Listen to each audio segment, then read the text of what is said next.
Loretta Jones's case transports us to the town of Price, Utah, in the United States. Price, with a population of less than 9,000 people as per the 2010 census, is the largest city in Carbon County.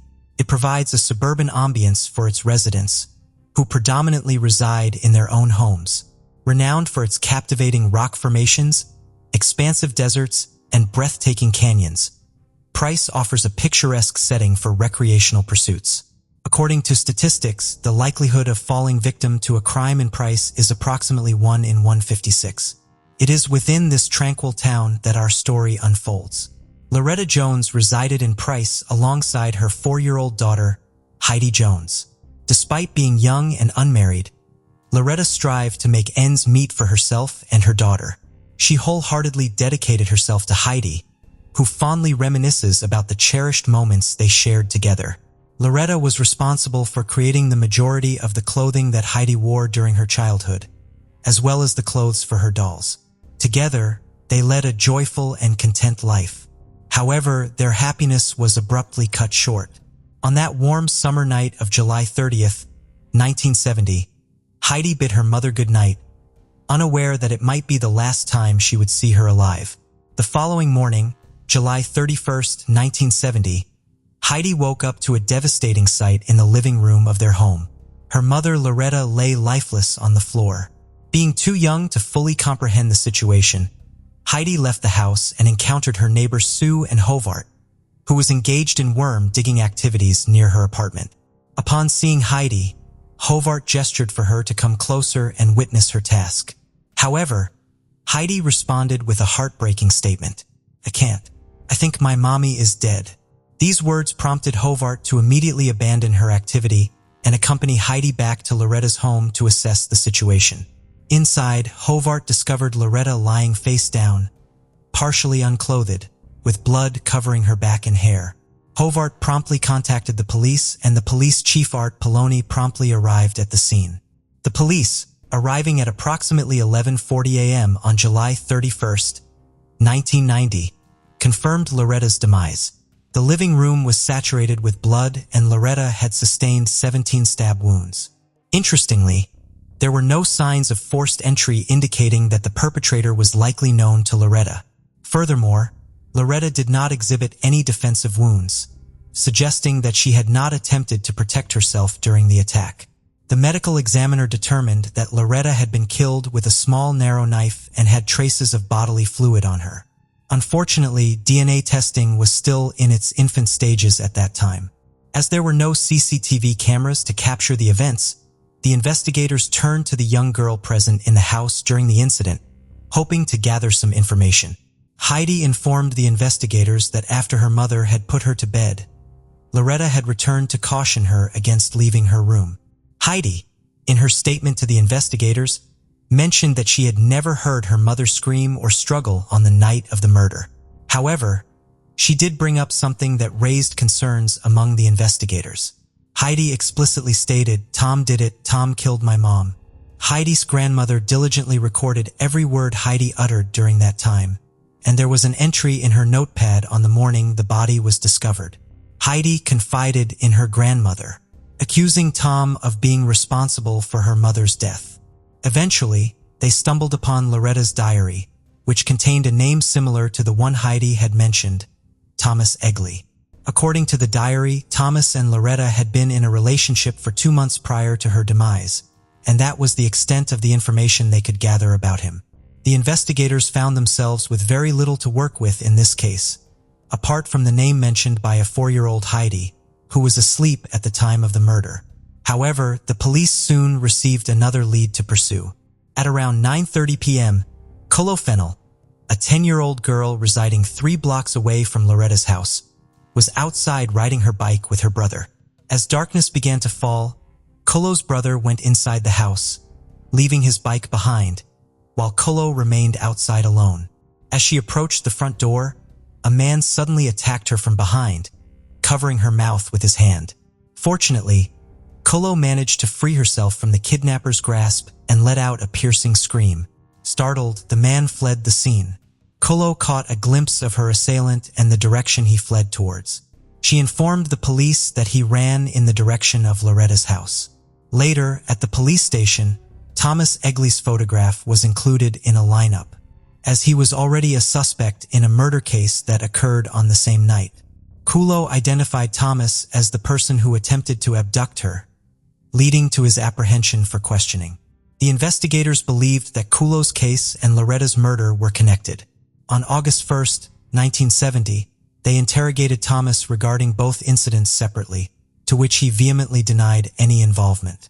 Thomas claimed that on the night of the homicide, he caught a ride with a group of teenagers who later dropped him off at a fast food establishment where he had hamburgers.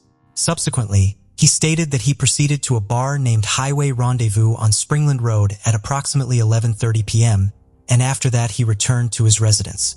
According to Thomas, he did not encounter Loretta on that particular day. In order to verify Thomas's account, the investigators visited the bar and inquired if they had indeed seen him that night. The bar owner confirmed that she had seen him, noting that he appeared somewhat anxious, nervous, and had red speckles on his shirt. The investigators questioned Thomas regarding the red speckles mentioned on his shirt, to which he explained that it was likely paint residue as he had been engaged in painting activities throughout the day. Despite his explanation, the investigators proceeded to collect the clothing Thomas claimed to have worn that night, as well as his hair, blood, and fingerprint samples. The fibers that they discovered on Tom's clothing did match the fibers that were found to be similar to those on Loretta Jones' rug. Investigators believed they had sufficient probable cause to apprehend Thomas, and they did so.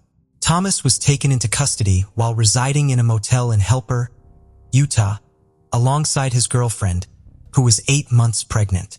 However, during the preliminary hearing on November 5, 1970, the defense presented witnesses who provided an alibi for Thomas.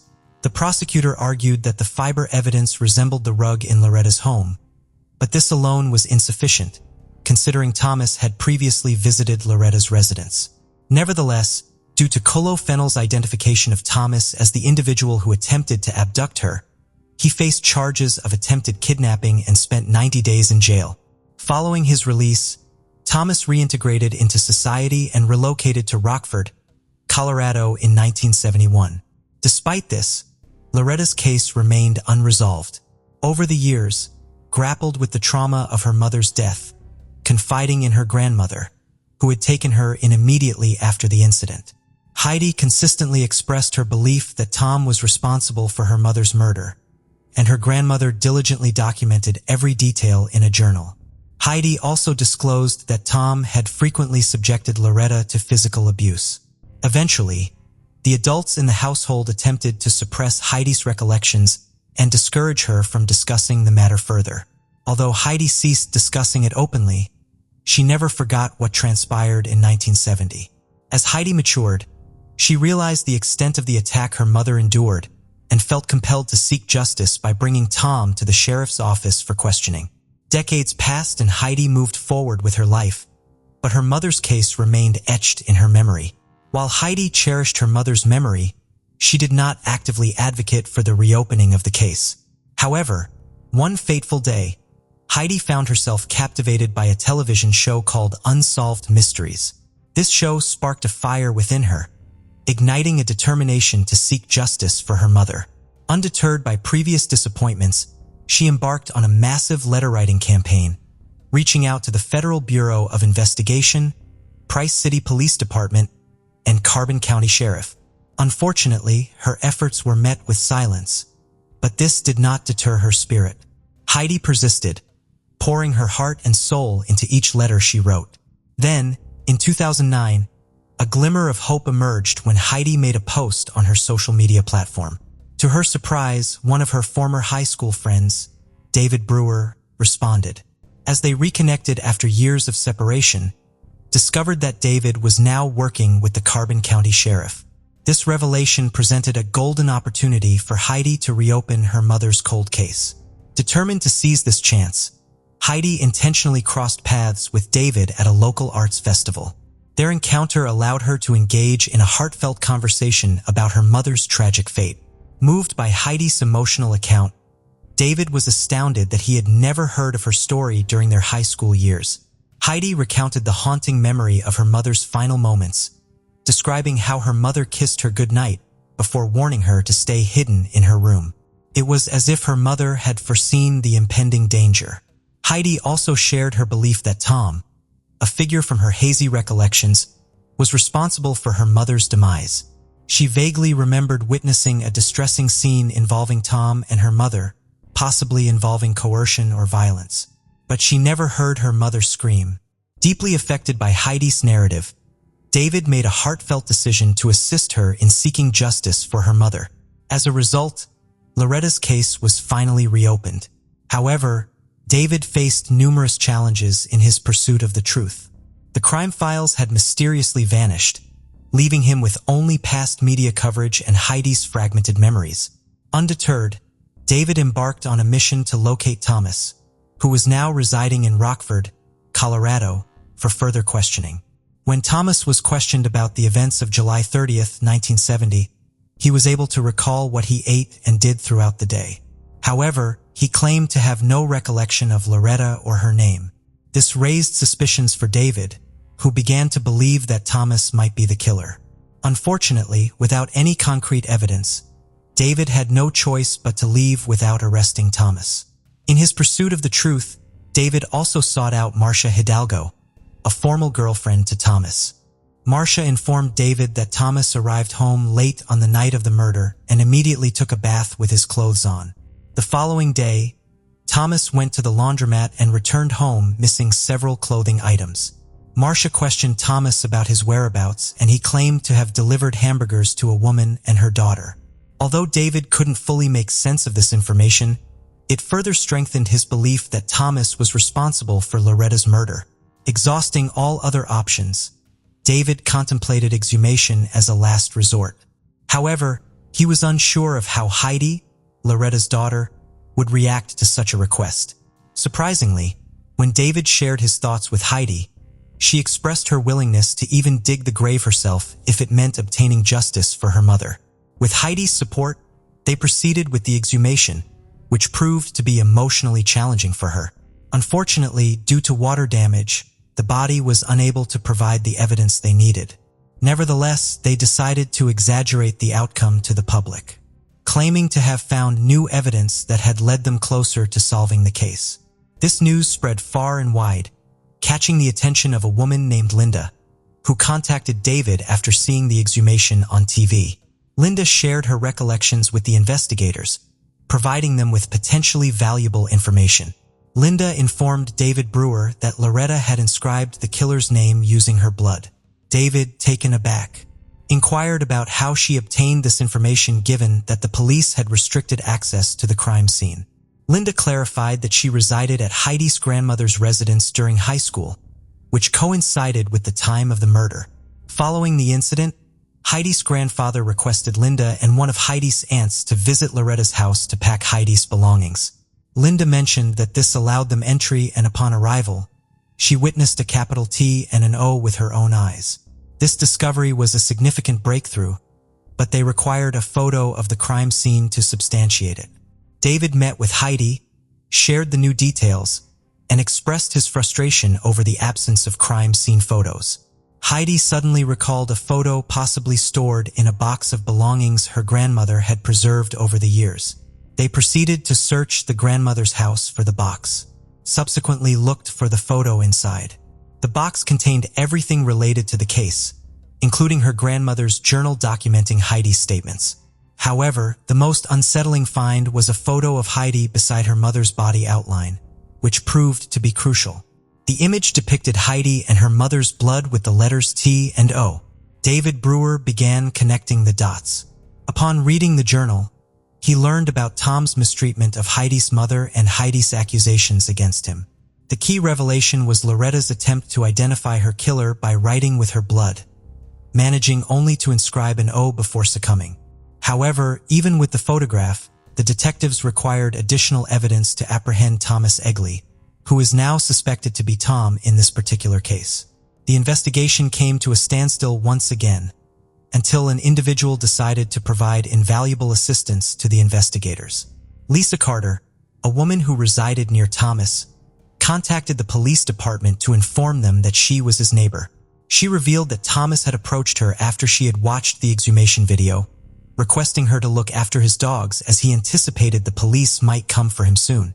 Lisa Carter also believed that Thomas was the perpetrator behind Loretta's murder, and thus she offered her help in the case.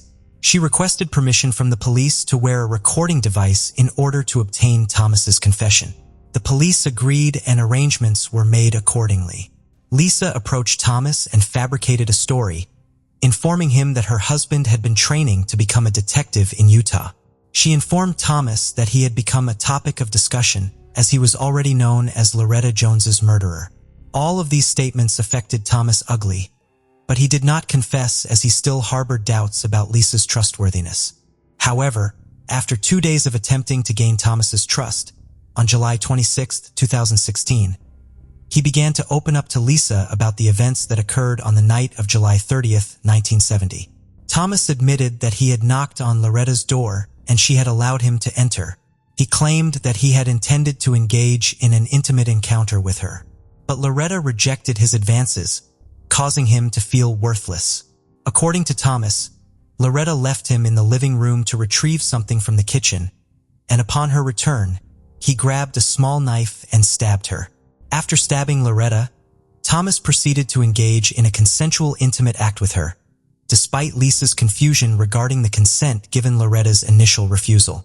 When questioned about what happened next, Thomas revealed that he completely lost control, proceeded to slit Loretta's throat. Lisa reported that Thomas expressed no remorse for his actions, indicating that he only cared about his own safety. Thomas's arrest was based on a crucial confession provided by him, which served as the key evidence for the investigators. Loretta's sister, Carolyn Kendall, had limited knowledge about Thomas Egley. She only knew that Loretta had gone on a blind date with him once, but Loretta had expressed her dislike for Thomas and wanted no further involvement with him. This explains why Loretta rejected Thomas's advances on that fateful night. Thomas Egley, a 76-year-old local drifter, had a history of an unstable home life, multiple relationships with women, and 3 previous marriages. Despite having 5 children, he mostly lived a solitary life. In August 2016, Thomas was charged with first-degree felony murder and forced intimacy in the 7th District Court. Under Utah law at the time, Thomas's official charge was second-degree criminal homicide murder. On August 18, 2016, Thomas was arrested without any complications in Rocky Ford, Colorado, based on a $1 million warrant. Eventually, Thomas pleaded guilty to the murder, resulting in the dismissal of his assault case. On November 22, 2016, he received a sentence of 10 years to life. Throughout the proceedings, Thomas showed little remorse, except for a written statement read by his attorney, David Allred, which seemed insincere. Thomas even expressed his belief that he should be released, as he hadn't committed any crimes since Loretta's murder. In court, he questioned why the family of the deceased chose to reopen a case from 46 years ago, indicating a lack of remorse. According to Thomas, he was unaware that Heidi, Loretta's daughter, was present in the room when he killed her mother. Loretta was aware of this, which explains her lack of resistance or screams during the attack. It is likely that Thomas would not have spared Heidi if he had known she was there. Upon receiving his sentence, he voiced his dissatisfaction to the judge regarding his confinement in the state prison located in Salt Lake County, as it prohibited any visitors. In response, the judge advised him to pursue an appeal. Heidi, who had endured immense pain for over 4 decades, finally had the chance to confront her mother's killer. She conveyed the profound trauma caused by her mother's death and expressed her desire for Thomas Egley to remain imprisoned, separated from his loved ones forever. She vowed to ensure that he would never be granted freedom, even if he became eligible for parole in 10 years. While some may view it as closure, Heidi regarded it as justice. She believed that no words could truly provide the closure and relief she sought, but the fact that justice had been served held immeasurable significance to her. In the summer in the charming town of Pecos, Texas, a mysterious incident unfolded at the Roper's Motel. A young couple going by the names Mr. and Mrs. Russell Butwan checked in for what was supposed to be a peaceful getaway. Little did they know, their stay would take a dark turn. As the man peacefully dozed off in their room, tragedy struck when his partner was discovered lifeless in the motel's swimming pool. The question on everyone's mind was, what exactly happened to lead to her untimely demise in the water? Could foul play be involved? Was someone responsible for orchestrating this tragic end? Today we delve into the chilling details of this 55-year-old cold case, a case that remained unsolved until recently. Pecos, located in the western part of Texas, is not only known for this haunting incident, but also for its rich history as a trading post and a significant stopover for cattle drives in the late 1800s. With a population of around 8,000 people, this city serves as the county seat of Reeves County. Pecos has evolved into a bustling hub for the oil and gas industries, as well as agriculture and transportation. Moreover, it boasts various cultural attractions, including the renowned West of the Pecos Museum, which beautifully showcases the region's captivating history and heritage. Just outside the vibrant community of Pecos, along Highway 80, stood a quaint motor court adorned with a mesmerizing neon sign and a single-level structure adorned with Spanish tiles. This motel, a favorite among oil field workers and truck drivers passing through the area, was a true gem. Sandy Moore, a spirited 15-year-old girl from Clovis, New Mexico, spent her summer at this very motel, lovingly managed by her grandparents. Embracing her responsibilities, Sandy diligently worked at the front desk, meticulously cleaned rooms, and even served tables at the delightful on-site cafe. It was on that fateful day, July 5, 1966, that Sandy's observant eyes caught sight of a couple who had checked in earlier as Mr. and Mrs. Russell Butwan, leisurely lounging in plastic chairs by the motel's inviting pool. The man contentedly sipped on a beer, while the woman with her flowing dark locks and a vibrant red one-piece bathing suit enjoyed a refreshing soda. The man appeared slender, sporting a crew cut of blonde hair, and seemed to be a good decade older than his companion. Moore found herself at the motel office 3 hours after her initial encounter with the Batoons when a distressed maid rushed in, desperately attempting to communicate in broken English. Together, they made their way to the pool where an astonishing discovery awaited them. At the bottom of the deep end, submerged about 12 feet underwater, lay a woman face down. Moore, fully dressed, entered the scene, as there was no one else around, until a concerned hotel guest, drawn by the commotion, jumped in to assist.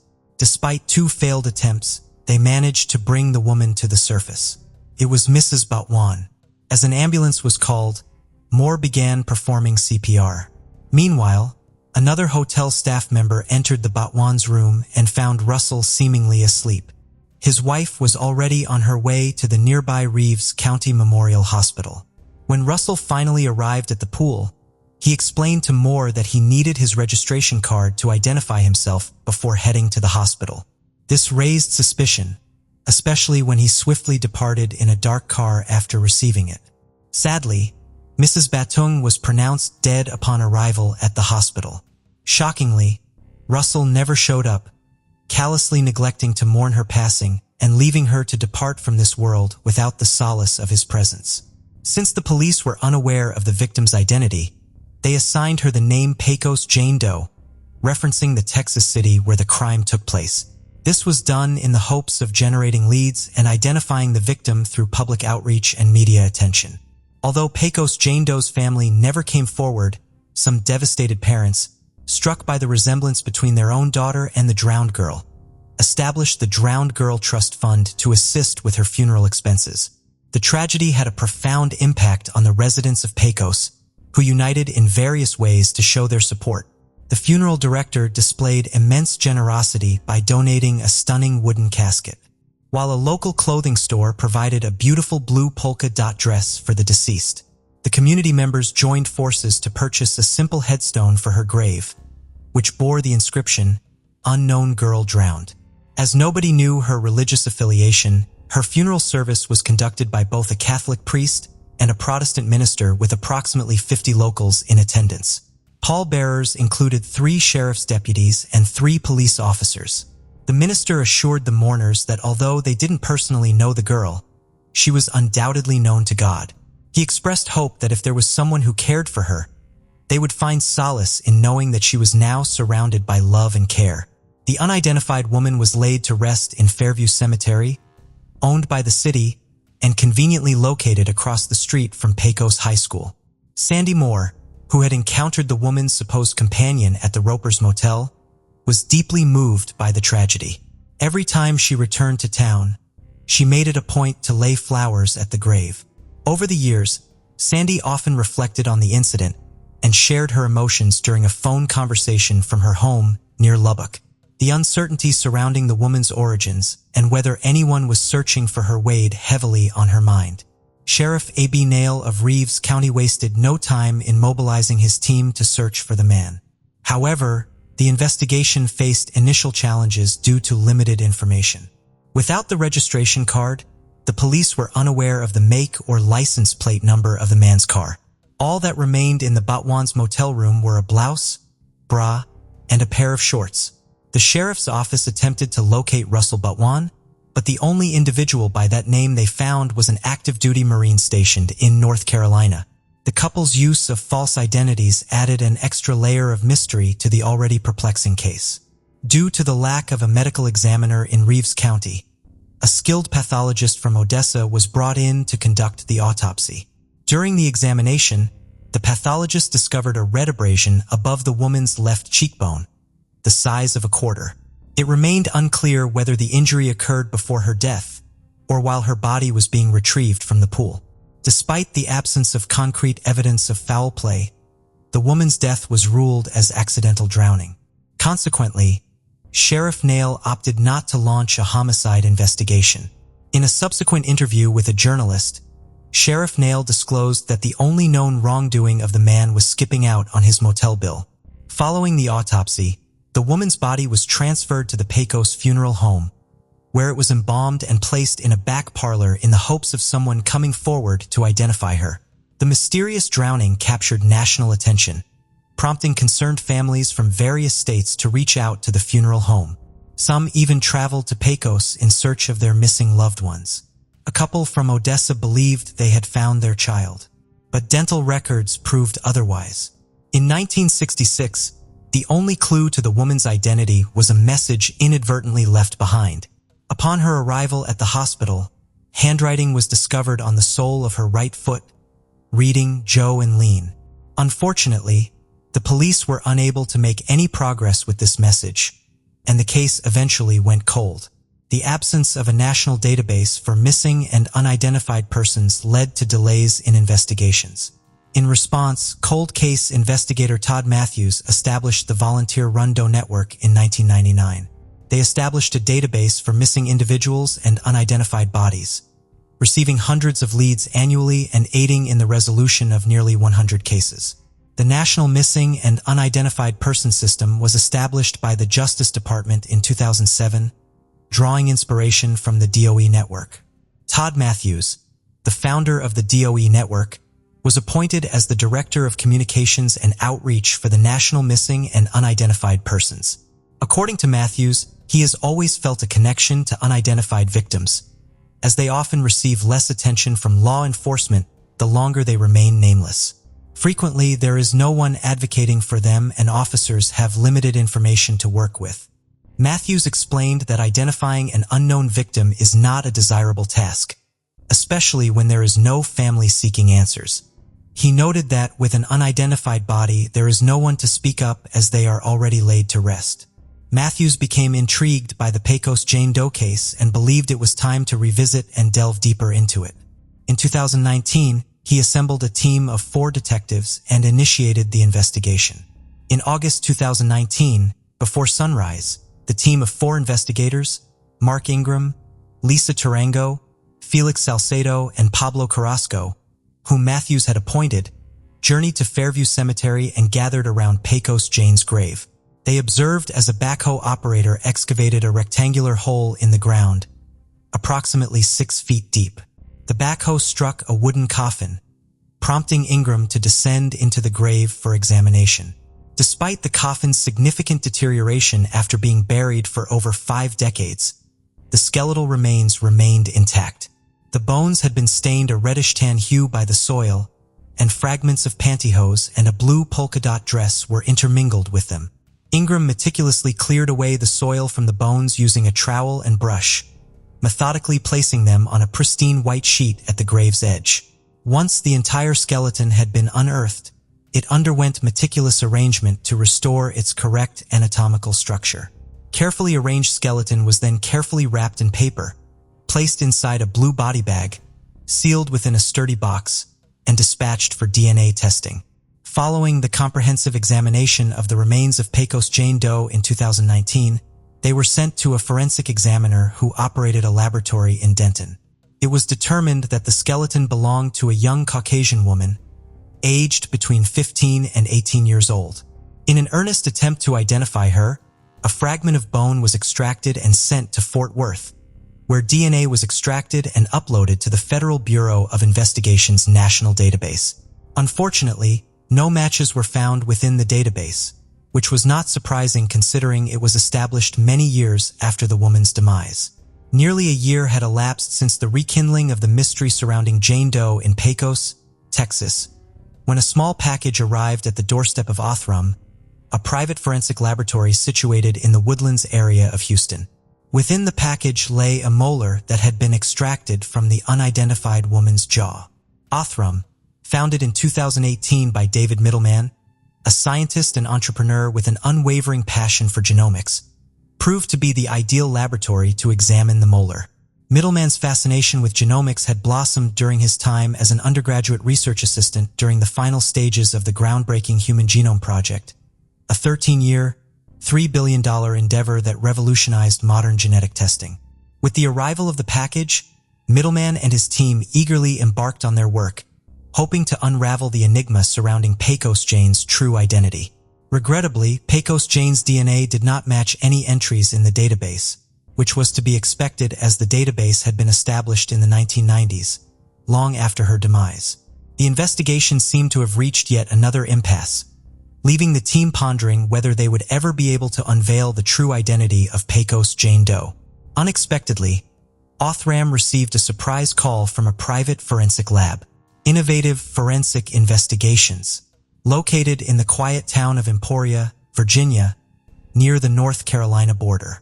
This connection was established through the National Center for Missing and Exploited Children back in November 2022. Othram had previously handed over the Pecos Jane Doe case to Innovative Forensic Investigations in 2019. Jennifer Moore, a self-taught forensic genetic genealogist, delved into the case after helping her husband locate his biological parents. Moore's team utilized traditional genealogical techniques to trace the family line of 3 Texas siblings back to the likely common ancestors shared with Pecos Jane. Slowly but surely, they worked their way down the family tree, searching for individuals who matched the victim's age at the time of her death. After weeks of dedicated work, they pinpointed a large Kansas family with 15 children, some of whom were still alive and active on social media, a valuable resource for genealogists. Upon further investigation, they discovered a brother who frequently mentioned a missing sister from years ago. Following this lead, a detective paid a visit to Joyce Hemme, a 74-year-old retiree living in St. Petersburg, Florida. When asked about a missing family member, Joyce broke down in tears, revealing that she was the victim's eldest sister. Thanks to relentless DNA testing efforts, the victim was finally identified as Jolene Hemme after years of being nameless. This breakthrough was achieved through the use of advanced DNA technology, allowing forensic experts to extract and analyze genetic material from the victim's remains. Growing up on a 160-acre farm in central Kansas, Jolene Hemme had a bustling childhood as part of a large Catholic family. With 14 siblings, life was never dull on their farm just outside Salina. The Hemme family worked hard, cultivating wheat and raising a variety of animals, from Angus cattle to chickens, pigs, and turkeys. Their livestock and bountiful vegetable garden ensured that they were well provided for. Despite living near Canopolis Lake, the Hemme kids rarely ventured into the water during their weekend picnics. Jolene, in particular, couldn't swim, a detail that would later become significant. According to her eldest sister, Rosemary, she was a shy girl who preferred the company of books over social gatherings. Jolene's closest companion was her older sister, Joyce, and the two were inseparable. During that fateful summer, Jolene met an older man while working, although her siblings couldn't recall his name. Joyce, who had met him a few times, believed he was in his late 20s, much older than Jolene. Joyce didn't trust him and found him to be controlling. She urged Jolene to find someone else, but Jolene insisted that she liked him. Their differing opinions on the man strained their relationship. On Friday, July 1st, 1966, Jolene visited Joyce after work, inviting her to watch a movie with her boyfriend, and another girl. However, Joyce had already made plans to go fishing with her own boyfriend and declined the offer. Little did she know that it would be the last time she saw her sister. Jolene didn't return home that night, nor the next day or even the day after that. The mystery surrounding her disappearance only deepened as the investigation intensified. Joyce recounted the extensive search she and her sister had undertaken, leaving no stone unturned in their quest to find Jolene. They had gone to great lengths, visiting Jolene's workplace, the police, and even reaching out to her friends. To their surprise, they discovered that Jolene's boyfriend was also missing, and she had not collected her paychecks as usual. When they reported Jolene's disappearance to the police, they were met with the suggestion that the couple may have run away together and would likely return soon. However, Joyce's suspicions were aroused when she received a postcard in her mailbox. The note on the card, supposedly from Jolene, seemed off. It was not written in her handwriting and the name Joe was used, which was not familiar to Joyce. Alverta, Jolene's mother, also received a similar letter that her children agreed Jolene could not have written. Frustrated and angry, Alverta tore the letter into pieces and discarded them in Kansas City. In their desperate search for answers, Joyce and Carolyn began putting up posters around town, hoping someone had seen their sister. The only clues they had were the letter and postcard from Las Vegas. Tarango, the investigator on the case, believed that Jolene's boyfriend might be behind these items. The police considered the possibility that the couple had gone to Las Vegas to get married, but their search for marriage licenses yielded no results. The mystery deepened when it was discovered that the couple had somehow ended up in Pecos. It seemed like an unlikely destination unless the man had some connection to the famous rodeo that took place from July 1st to 4th that year. However, there is no record of a Russell Butwan competing in the 1966 rodeo. Many members of the Hemi family suspect that Jolene's lover was involved in her death. They argue that since she couldn't swim, it doesn't make sense for her to be found in a swimming pool. The biggest mystery surrounding Jolene's revolves around the identity of the man who was with her at the Roper's Motel. If he is still alive, he would be in his 80s now. Several members of the Hemi family strongly believe that he is responsible for Jolene's murder. Their reasoning is based on the fact that Jolene couldn't swim, so why would she be in the motel pool? Additionally, an abrasion was discovered on the side of her head. Sandy Moore, the granddaughter of the motel owners, vividly remembers seeing broken glass near the pool when she discovered Jolene's lifeless body. It is plausible that the man may have struck Jolene with a beer bottle during an argument, causing her to fall into the pool and drown. However, it remains perplexing why he didn't immediately flee the scene after the incident. It is possible that he didn't intend to harm Jolene and only panicked upon realizing that she had accidentally drowned. Consequently, he chose to vanish. The fact that the man who was with Jolene at the motel has not come forward with any information in the past 55 years is an act of extreme cruelty. Regardless of his involvement in her death, he could have anonymously provided Jolene's family with some insight into what happened, or at the very least given them a clue to aid in their search for her. While Tarango and Salcido, the members of the four-man detective squad appointed by Matthew as previously mentioned, continue their relentless search for the man who left Jolene buried anonymously far from home, their chances of finding him are slim. Furthermore, even if they do locate him, it is unlikely that a criminal prosecution can take place due to the missing case file and the pathologist's ruling that Jolene's death was an accidental drowning. Tarango stated that it is highly improbable for him to provide evidence of Jolene's murder. Sandy Massey, formerly known as Sandy Moore when Jolene passed away, vividly recalls the day she stumbled upon Jolene's lifeless body in the motel pool. At that time, Sandy was merely 15 years old, and the memory of being tricked into surrendering the registration card still haunts her to this very day. Despite the passage of more than 5 decades, Sandy continues to carry the burden of remorse for her actions and how they might have played a role in Jolene's tragic demise.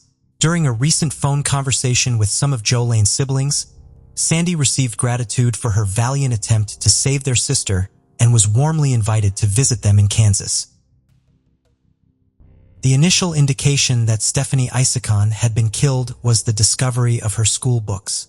Her father recognized them while looking for her close to the desert area just a short distance from their house. A friend of his, Gary Braley, was the one who noticed the books. "Do those belong to her?" Braley inquired. "They did," John Isaacson responded. It was the 1st of June, 1989. His 14-year-old daughter had not returned home from school. Upon contacting El Dorado High School, Isaacson found out that she had never arrived for classes. This is the account of Stephanie Isaacson, a 14-year-old girl who was tragically murdered in Las Vegas in 1989. The case had gone cold until advancements in technology allowed for the testing of the suspect's DNA, which was only a minuscule amount equivalent to 15 human cells. Stephanie shared a close bond with her father, and they enjoyed various activities together such as horseback riding, motorcycling, camping, hunting, boating, and even scuba diving certification at Lake Mead. Following her parents' divorce, Stephanie chose to live with her father while her younger sister resided with their mother, Sharon Gares. On the morning of June 1st, 1989, Stephanie left her father's apartment at approximately 6:30 a.m. Her father, who worked night shifts at Nellis Air Force Base, did not see her before she left. Her absence was noticed by her choir teacher at school, as Stephanie would typically spend her lunch hour with her friends, who referred to themselves as the Little Team. The teacher found it unusual for Stephanie to miss school. However, the school did not inform Isaacson about her absence. It was only when his girlfriend informed him that Stephanie had not returned home that he filed a police report.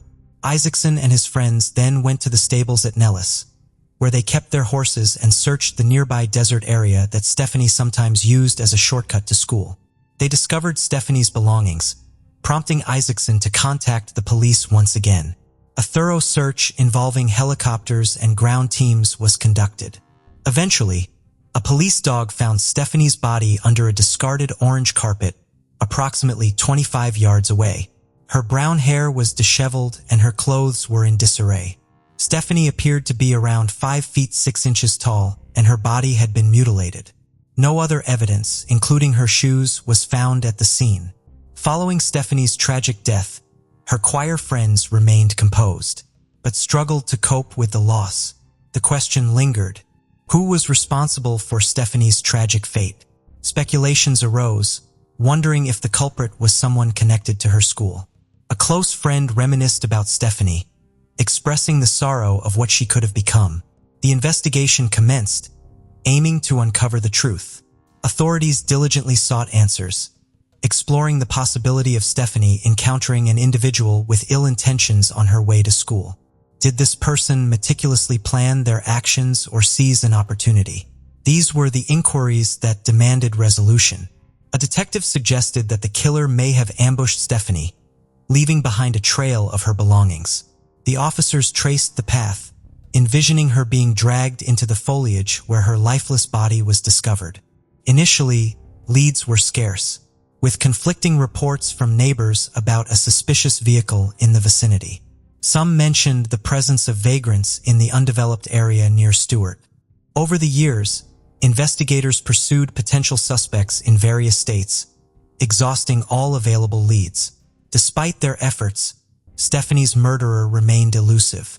When the case reached a standstill, authorities released a personality profile of the killer, compiled by the Federal Bureau of Investigation. The profile indicated that the perpetrator was likely in his early 20s, residing or working near the crime scene.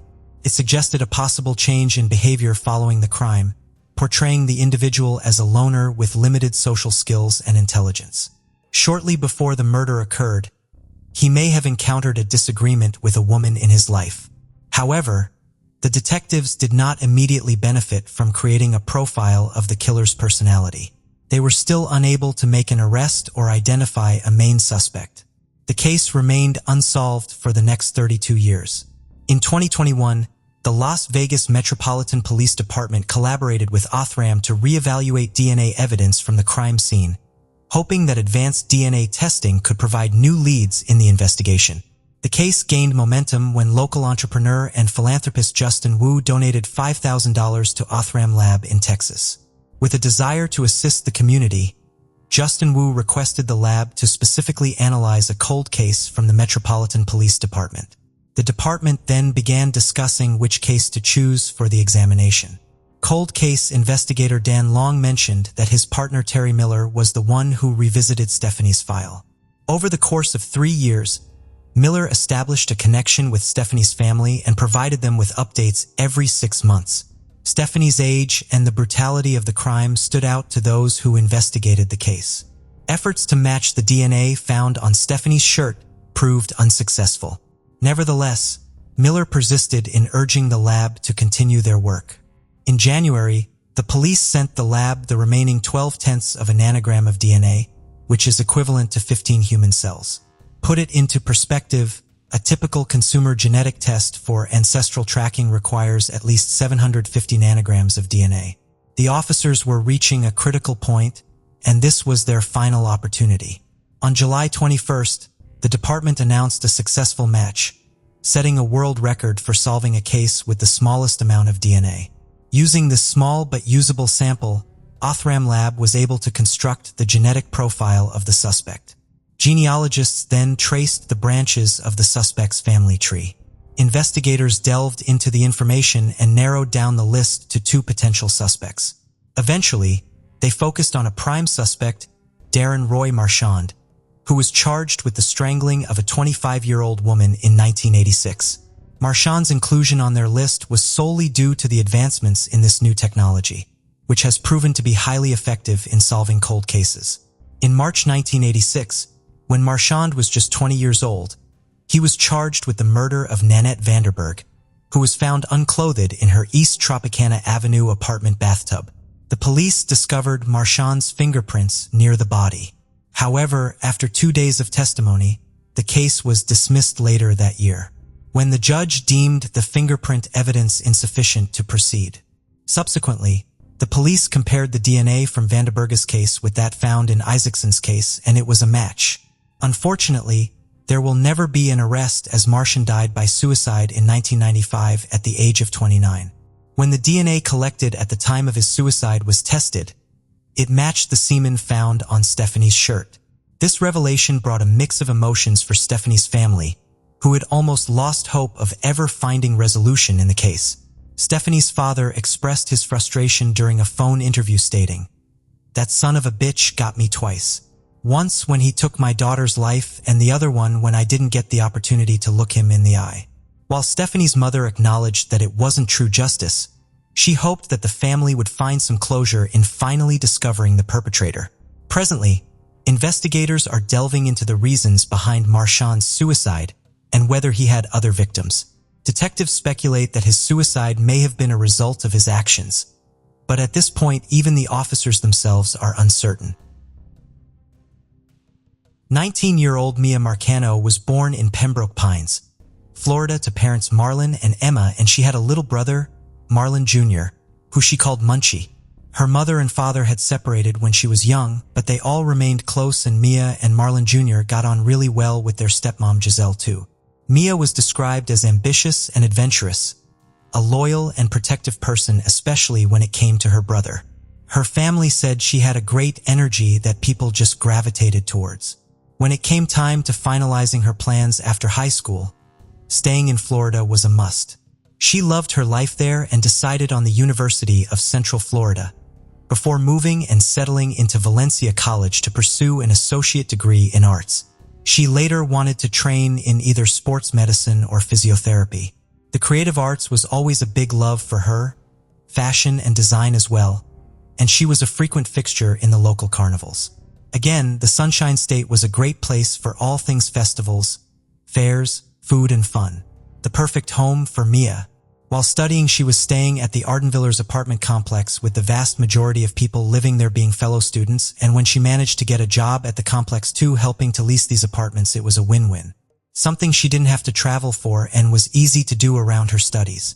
She was only an hour's flight away from her family and would often jet back to catch up, never going long without seeing them. On the 24th of September 2021, was set to grab a flight home for the weekend, but when she didn't send a text to say that she had arrived at the airport or was boarding her flight, alarm bells rang. It was such a natural thing for most people to do, and Mia was always in communication with her family. It was now hours later and long past the time she was due in, but she never got off the plane. When it got to around 9:30 on that Friday night, her family could no longer rationalize her not answering her phone. They reported it to the police and requested that a welfare check be carried out.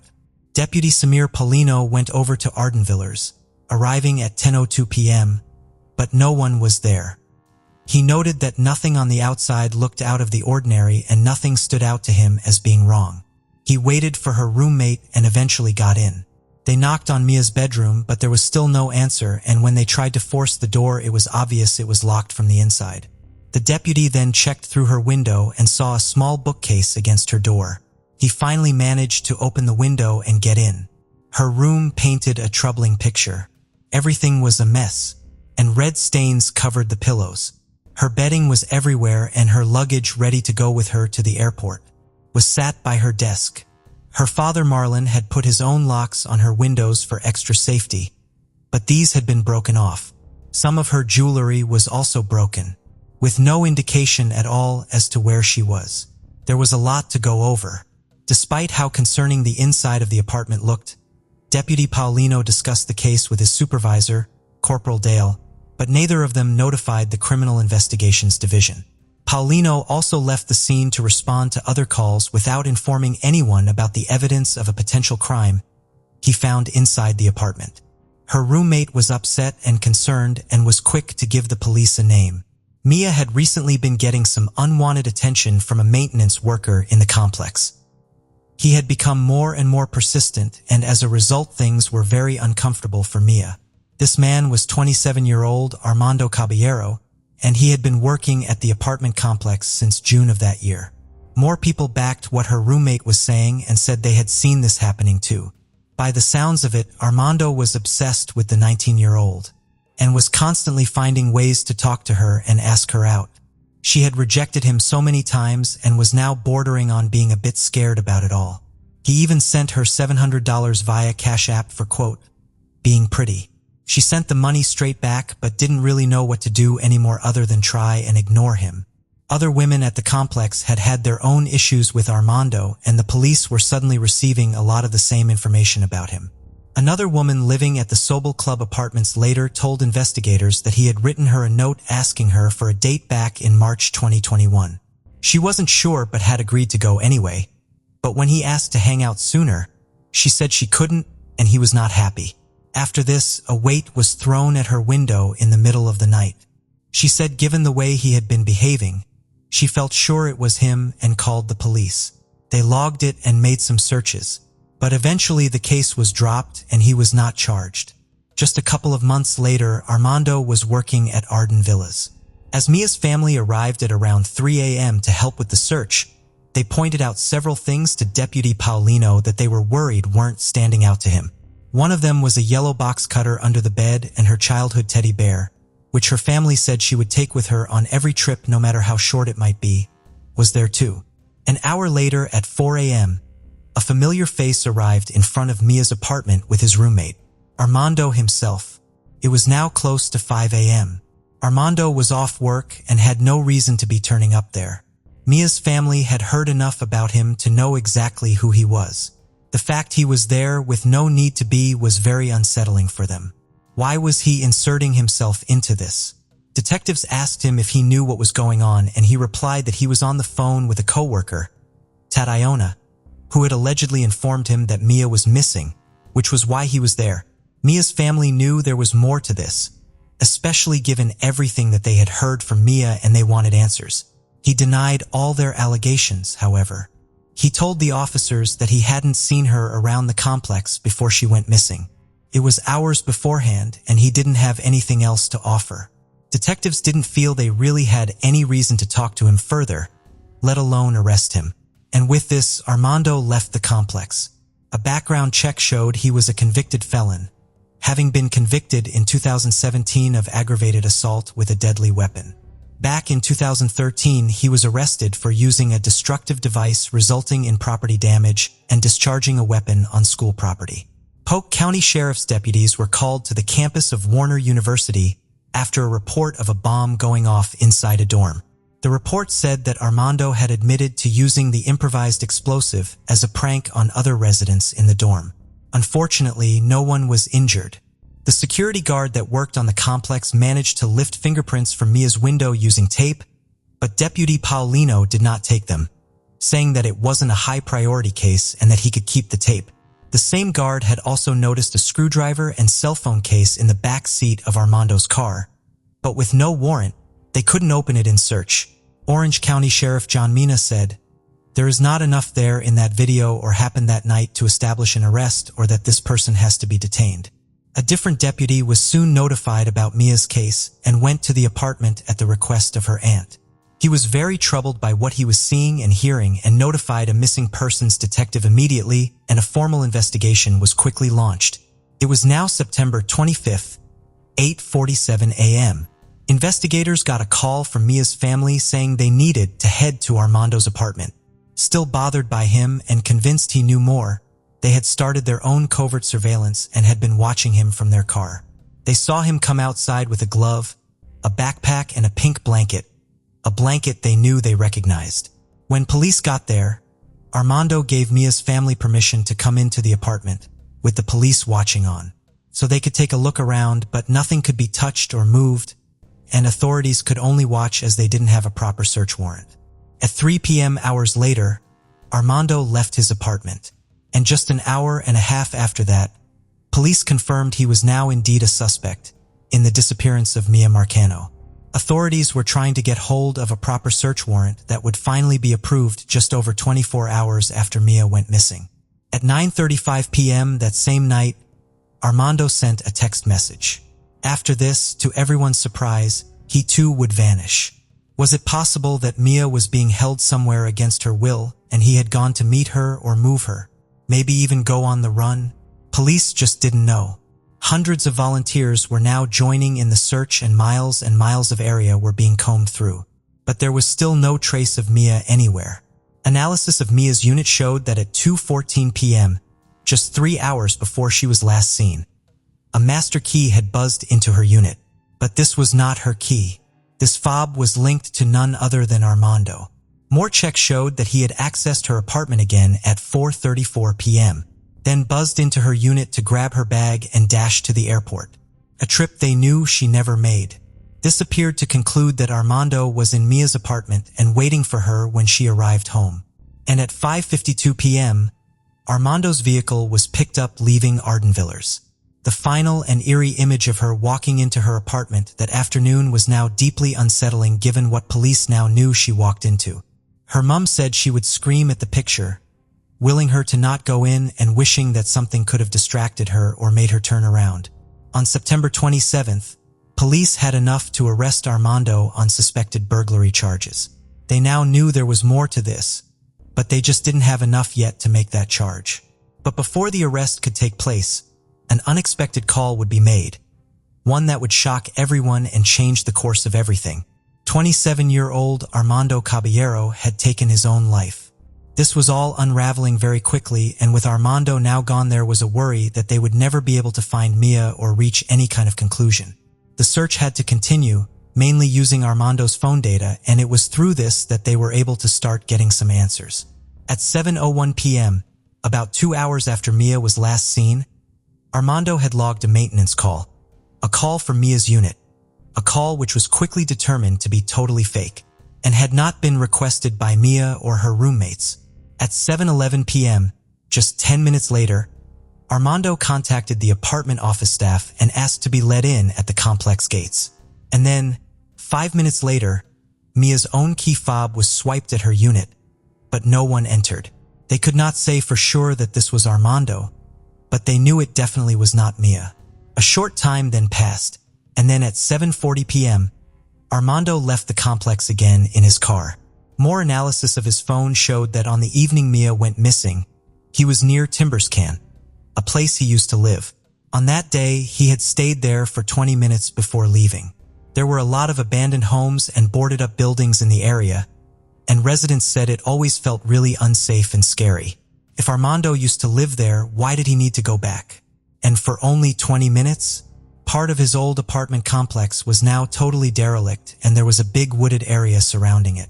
The searches had been huge and covered miles and miles, but they now felt they had a place to focus on. They moved their search efforts over there, and the FBI were now involved too. Family and friends were still praying that she was alive somewhere. Although it wasn't looking good, they still had hope and were clinging on to everything they could. Saturday, October 2nd, 2021, after a week of searching, an awful discovery was made about 18 miles from Ardenvillers in an abandoned part of Timberscan Apartments. They had found a body. Mia was found bound with black duct tape on her hands and feet, and her mouth was covered with tape too. She was wearing jeans, her bra, and a robe. Her bag was located nearby, and inside it was the shirt she was last seen wearing and her ID. An autopsy would later confirm that she had died by homicide by undetermined means, but due to decomposition, they couldn't determine anything else. The report also noted no identifiable evidence of trauma and no evidence of sexual assault. And testing from where Armando's body was found would come back too, and it confirmed the presence of Mia's blood and hair. The same black duct tape that was found around Mia's body was also found in his car.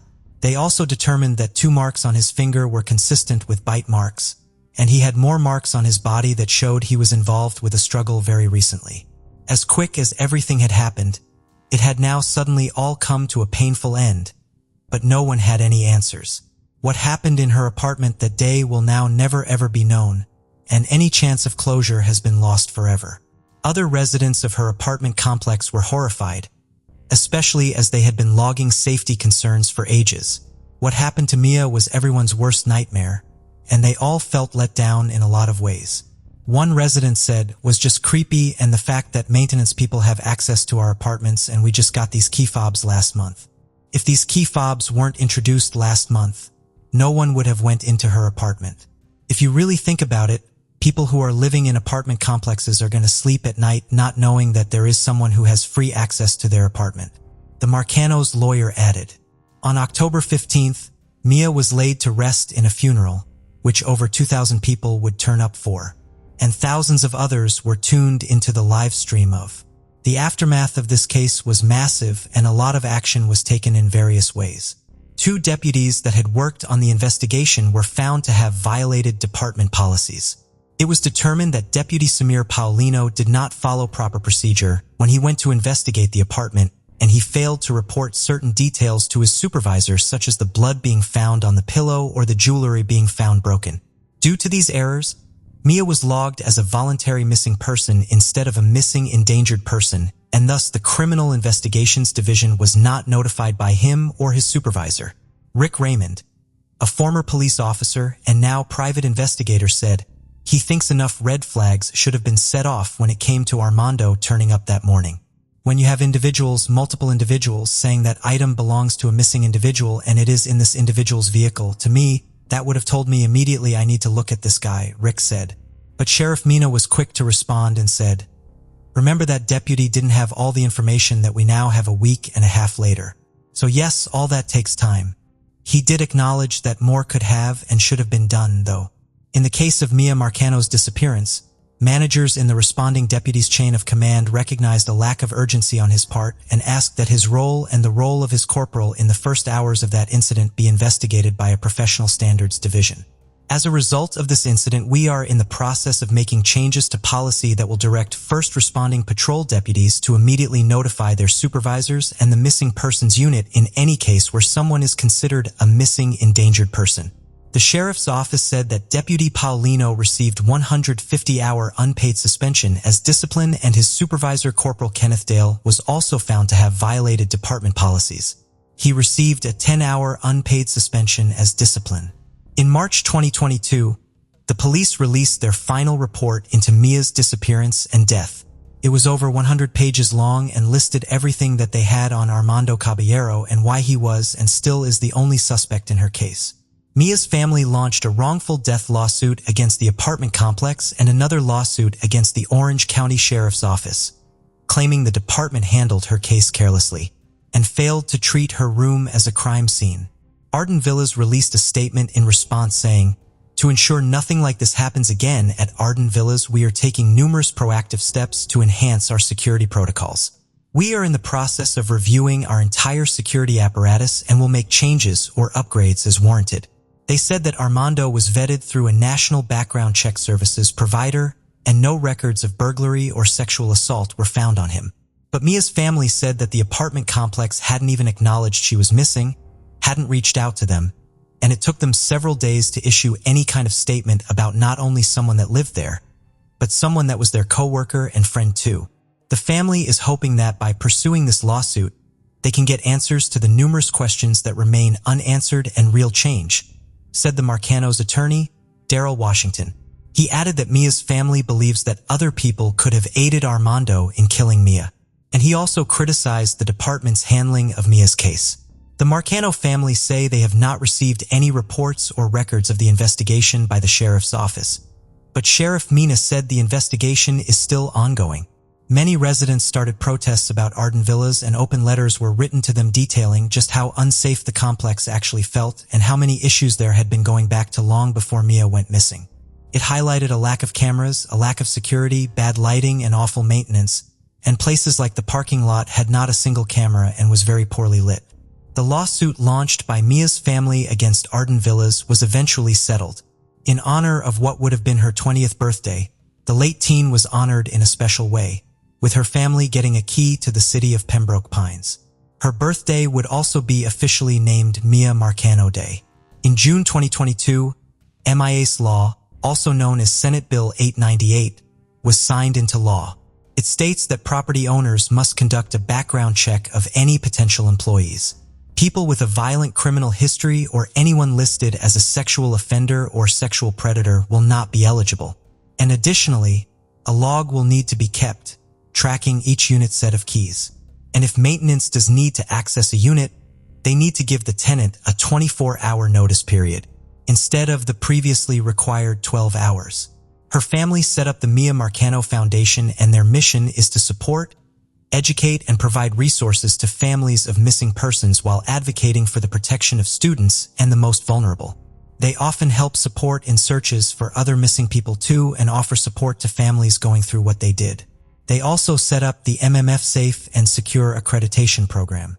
MMF aims to assist with ensuring the department complexes and multi-unit dwellings are as safe as possible and provides professional development for staff. They have made a lot of much-needed changes and are working tirelessly to carry on making those changes. When Mia Marcano booked her flight home to see her family on September 24, 2021, it was nothing but a totally standard and normal visit. What happened so quickly over such a short period of time will forever haunt everyone that knew her. There are still so many questions and no one is around to answer them. Her Aunt Pia said, "Can never take time for granted and life really is too short. Talking about Mia in the past, I always thought I had forever," she said. Mia's brother said nothing good that happens to him will ever give him pure happiness. No matter how amazing it is, he's reminded that he can't call his sister to tell her and she can't be there to celebrate with him.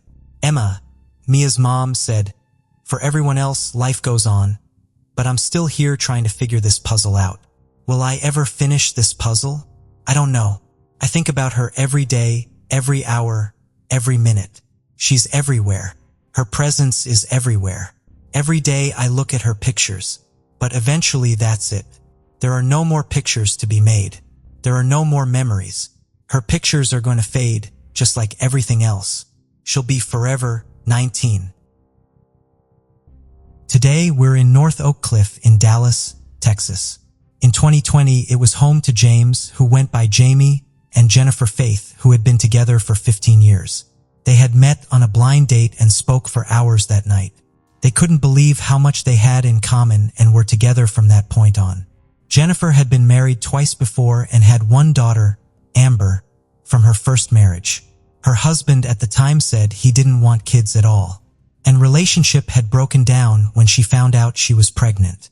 Jennifer said she finished her thesis, graduated, and had Amber all within a month.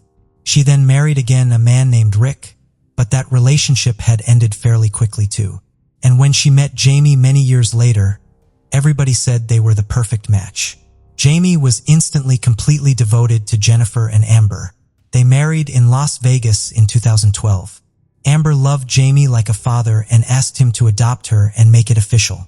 He was so emotional and he couldn't sign the papers quick enough. Jennifer said that Jamie was the only father Amber ever really knew, having been in her life since she was 8. It seemed everything had fallen into place for the three of them. Friends were so happy for the couple to have finally found each other after so many years of heartbreak for Jennifer and for Jamie, who told his friends he thought he would be single forever. They were a fun couple to be around, always up for doing something social and loving to host parties.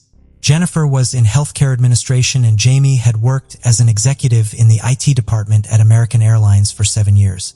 His friends said computers and tech were his thing going back as far as school, and working his way up to a top career was always on the cards for him.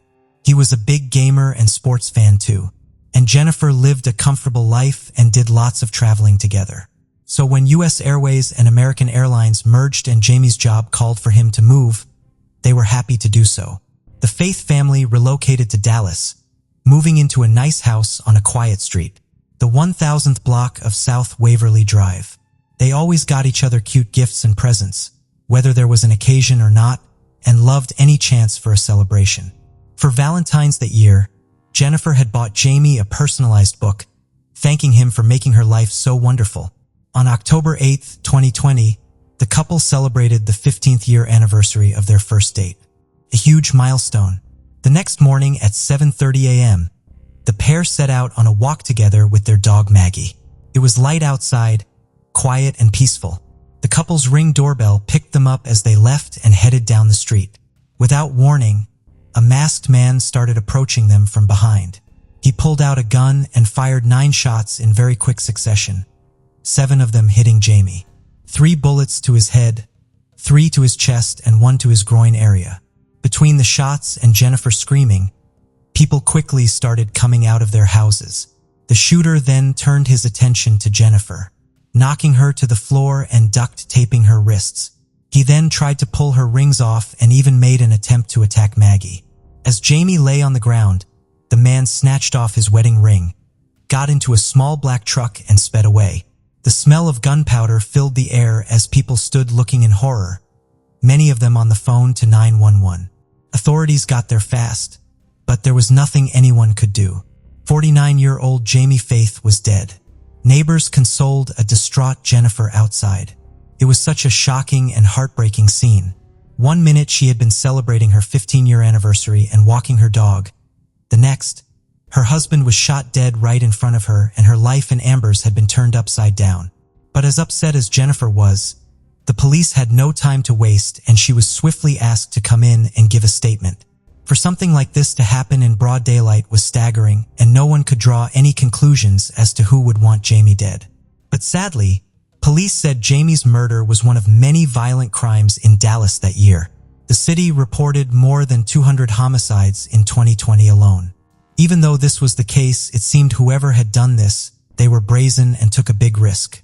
It all seemed so personal and so intentional. Was it possible that Jamie knew his killer, or was it a robbery that had gone horribly wrong? But he had been shot before anything was taken from him. It seemed that the theft was an afterthought. Why such a brutal killing? Was duct taping Jennifer a potential attendance and abduction? There were so many layers and so much to unpack. All Jennifer could tell them was that the shooter was male and quite broad, wearing a blue face mask and a dark hoodie. She said he had really dark and piercing eyes too. Another neighbor that had ran out to help confirmed that same description. The only clues that the police had were that the bullets had come from a .45 caliber pistol, and the vehicle that was seen speeding away was a black Nissan Titan with a T sticker on the back. T they assumed stood for the Texas Rangers, making them think that the killer was at least living in that area. A GoFundMe was set up to help support Jennifer with funeral costs and support hers and Amber's lives without Jamie. It soon raised over $60,000. The person organizing it for Jennifer said she couldn't believe how fast the money was pouring in. Everyone wanted to help in any way they could. The neighbors took it in turns to make Jennifer meals and keep her company, making sure she was keeping her strength up and was never alone. Soon, more than 50 families around the neighborhood were helping in delivering groceries and household items. Jennifer held 2 funerals for her husband, one in Dallas and one in Phoenix. There were lots for people to take with numbers on to call in case they thought of something that might help with the case. Everything from key rings and cards to coasters. Investigators were continuing to draw blanks. There was no one in Jamie's life that was standing out as a potential person of interest, let alone a suspect in his murder. To commit a crime like this all for a couple of rings? It seemed so extreme. Experts said it had all the markings of a professional hit, a planned ambush, not a random chance attack. Jamie had installed some Ring doorbells, and the one near their back gate had picked up something quite sinister. In the early hours of the morning, just a short time before Jamie was shot, a man could be seen walking in the garden of the house next door. The house was empty at the time, so it definitely wasn't a neighbor, but his bill did seem to fit the description that Jennifer had given them. This was about 2:30 a.m. Skulking nearby and watching the house of the person that would be dead just hours later gave the police grounds to conclude that this was not a random or impulsive robbery. This was a murder that had been planned. They needed to talk to Jennifer again to see if anything else was coming back to her. Anything at all that might give them more clues. They asked to check her phone, and she freely handed it over. It was here they did find something of interest, but not at all what they were expecting. Authorities found a text she had sent to a friend, talking about a man called Darren, someone she admitted to having an emotional affair with. Oddly, there were no messages between her and Darren at all. They were able to find out his last name and where he lived. His name was Darren Lopez, and he lived over 600 miles away, just outside of Nashville, on a very vast and very rural property. Authorities local to Darren Lopez learned that he owned the exact make and model of the vehicle they were looking for, a black Nissan Titan pickup truck with a T sticker on it. They fed the information back to the police in Dallas, and they coordinated an aerial search of his house and put him under surveillance. Sure enough, the truck was there.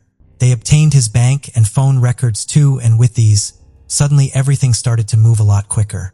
Despite the fact there were no messages between them on Jennifer's phone, Darren had not deleted anything.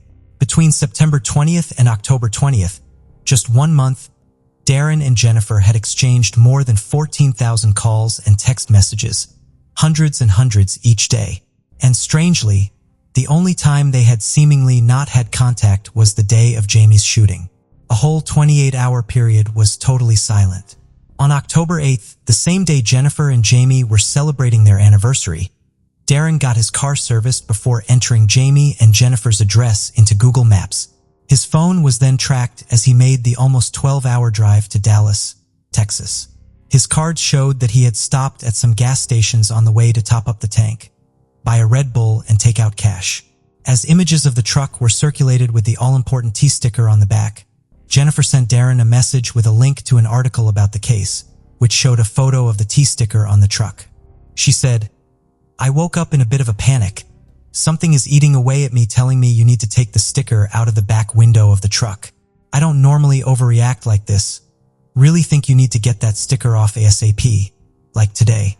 The next day, Darren picked the sticker off, but it was too late as he was already being watched and police had clocked the sticker when they flew over his house.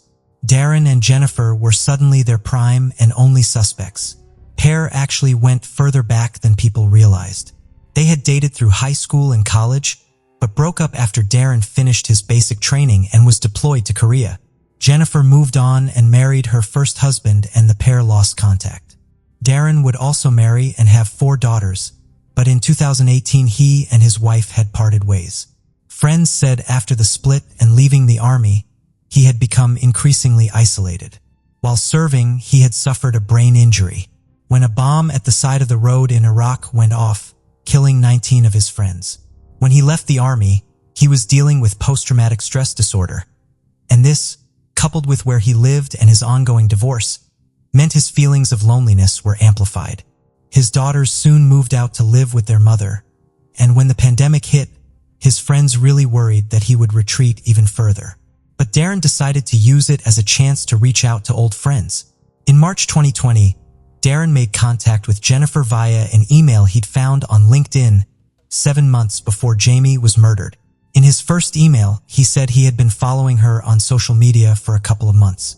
He talked about his life, his children, reminisced about their past together, and told them that she unknowingly helped him to get through 20 years in the army. He admitted he had wanted to write to her for a while and said he had been thinking of her a lot over the years. Jennifer replied a few hours later and seemed practically giddy about the email. Said she too had been searching for him. She even knew he had lost his father in 2015. Her email was far longer and more in-depth than Darren's had been, and she was going into immense detail about every part of her life, family, marriages, attaching pictures too. She signed her email off by saying, "I'm certain you weren't expecting a book of response back to you, but once I started typing, I couldn't stop. I really hope you're doing well and you are happy. I have definitely missed you over the years, and there have been so many times I've wanted to talk to you. Thank you for being persistent in looking for me. Love, Jen." Before long, they were having an emotional affair, talking about 5-year plans and how they wanted to be together one day. Jennifer called him her soulmate, but Darren said he was hesitant, and although there were feelings there, he didn't want to break up her marriage. Jennifer told him there was no intimacy between her and Jamie anymore, and Darren said she needed to be honest with him and tell him how she felt. But it still felt like a piece of the puzzle was missing. They continued to look into the emails and recover ones that had been deleted. As they did this, Jennifer, none the wiser, was trying to get hold of the life insurance. In November 2020, she initiated a claim with Metropolitan Life Insurance Company, seeking $629,000. But she found out that until they could rule her out as a suspect, she was unable to withdraw anything. She sent Darren a text message, and the pair seemed confident they would get the money eventually, and discussed buying a house together in Tennessee. Jennifer had given Darren a lot of money and gifts since they first started talking, including a new TV and 2 credit cards that she paid off with the $60,000 she received from the GoFundMe. Darren was in big trouble financially. His house was about to be foreclosed on after he had failed to make mortgage payments for several months, and his water had been shut off too. In one email, Jennifer wrote to him, "Here's both of my major CCs. Amex has no limit, and I think the Visa has like $35,000. Please don't hesitate to use them for whatever you need, especially when it's stuff for the girls." As 2021 came around, the police finally felt they had enough to move in and arrest Darren. But before they did, they wanted to see if the pair slipped up anymore. On January 10th, the detective set up a meeting with Jennifer. Before the meeting, she sent Darren a message and said, "Don't text me Monday. I'm going to factory reset my phone on Sunday night after deleting texts. If asked about you, you are an old friend going through a divorce. We talk every night because I'm helping/giving support with the girls, just in case they pulled phone records and ask." The next day, January the 11th, 2021, they showed up at Darren's house with handcuffs. He was arrested on a state murder charge and was charged with a federal gun crime. He pleaded not guilty to both and was held on $1 million bond. In his house, they found the same gun they were looking for in connection with Jamie's murder, confirmed via ballistics testing, and he had credit cards in Jennifer's name. Traces of Jamie's blood were later found on the gun too. In his car, a blue face mask thought to be worn on the day of Jamie's murder was also found. Jennifer was spoken to again following his arrest, but she denied there was anything inappropriate going on between the pair, saying they were just close. But the woman who just couldn't stop talking was now very quiet. She had been asking for help in finding her husband's killer for months, and now they had arrested someone. But suddenly she didn't have anything to say. A week later, Jennifer transferred $118,000 from her checking account to an account belonging to an undisclosed third party. A few days after that, she asked someone else to send a message to Darren. "Just needed to be cautious because every communication is being monitored. Please tell him ASAP that I will always be his." Darren responded via the same person and said, "Please stay strong for us." The walls were caving in on Jennifer, and less than a month later, in February 2021, a charge she pleaded not guilty to. The investigation was far from over and more was coming out by the day. They had been going through their emails and recovering them slowly but surely. It turned out that just a few months after they had started talking, things had taken a dark turn. As well as Jennifer emailing Darren from herself, she set up a fake email account under Jamie's name, and using this, she started up correspondence with Darren. The first email was immediately graphic and aggressive and detailed a long list of physical and sexual abuse Jamie had inflicted on Jennifer. It also included photos of alleged injuries. But it was all Jennifer, and the pictures would turn out to have come from stock image sites. Not a shred of evidence ever corroborated anything that she had said about Jamie being abusive. An expert said it was all one awful lie after another. Darren replied to who he thought was Jamie and said, another email showed a picture of a wound to a person's neck, captioned with good stuff. Enjoy knowing you can't do a *****ing thing about it. This picture was in fact real, but it was from a car accident that Jennifer was involved in 8 years prior. She was telling Darren that Jamie was beating her, sexually assaulting her and letting other men sexually assault her, burning her and attacking her with weapons. Jennifer was going to extreme and disturbing lengths to get Darren's attention, spreading the most vile lies about her husband and really manipulating everyone. It is unknown when or how this happened, but at some point Jamie found out about the affair. Not the lies she was saying about him, but the communication between her and Darren. He was absolutely broken by it. In August, Jennifer told a friend that she put the brakes on her relationship with Darren because Jamie was so hurt and she just couldn't do it to him. But this didn't happen. Jennifer created a second fake email account, pretending to be a friend of her and Jamie. A friend that had seen the abuse happening and wanted Darren to do something about it to save Jennifer. And finally, after several months of creating the perfect storm and web of lies, Jennifer contacted Darren by phone, asking him to kill Jamie for her. Darren said, if I didn't do something, she was going to die. I made that commitment right there. As October came around, the plan was in place. Darren made the 10-hour drive, ready to make it look like a robbery gone wrong.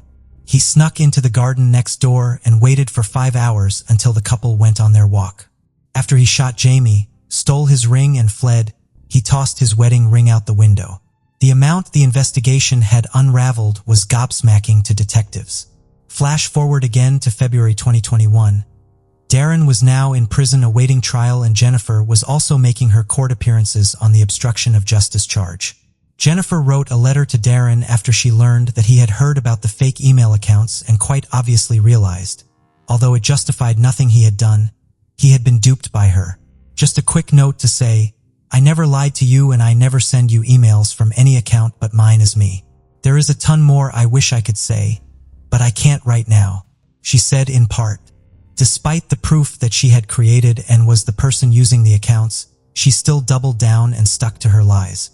Darren's lawyer said it took him a further 6 months to convince him that Jennifer had fabricated everything about Jamie. In October that year, 1 year after Jamie had been killed, police issued another charge to Jennifer, a charge of use of interstate commerce in the commission of a murder for hire, an offense that carries a potential death sentence. Knowing the death penalty was on the table if found guilty, and seeing the amount of evidence against her, Jennifer Faith suddenly had a change of mind. She pleaded guilty, and in return prosecutors agreed to drop the obstruction charge and recommended a sentence of life imprisonment. As part of the plea, the prosecution wanted something they felt was very important for Jamie's family and friends. Jennifer had to admit that she was never in any way, shape, or form abused by Jamie. She signed to say and agree that it was completely false. In February 2022, Jennifer Faith was handed a life sentence. The judge called her pure evil and ordered her to pay $6,500 in restitution to Jamie's family and a $250,000 fine.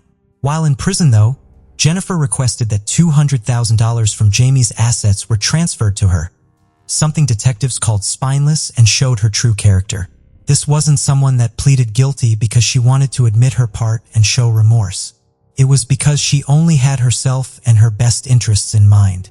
Jennifer's second husband, Rick, also showed up and said as awful as this all was, he was actually not surprised. He called her the most evil person he had ever met.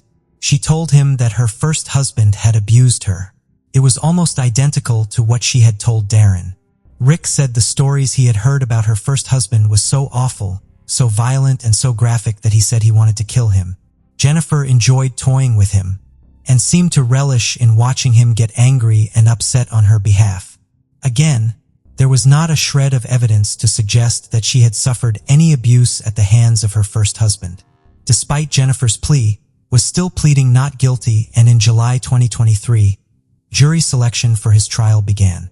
His lawyer argued that because Darren believed Jennifer was facing immediate harm when he shot Jamie, this was a use of self-defense that could be considered justified under Texas law. They also argued that because of his post-traumatic stress disorder and his brain injury, he was easily manipulated and taken advantage of by Jennifer. If convicted of first-degree murder at trial, he was facing a sentence range of 5 to 99 years. If found guilty of murder in the second degree, the sentencing range would be 2 to 20 years.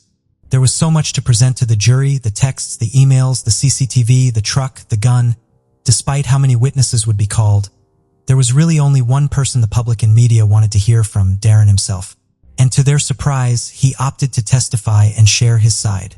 In July 2023, almost 3 years after Jamie was killed, a verdict was reached.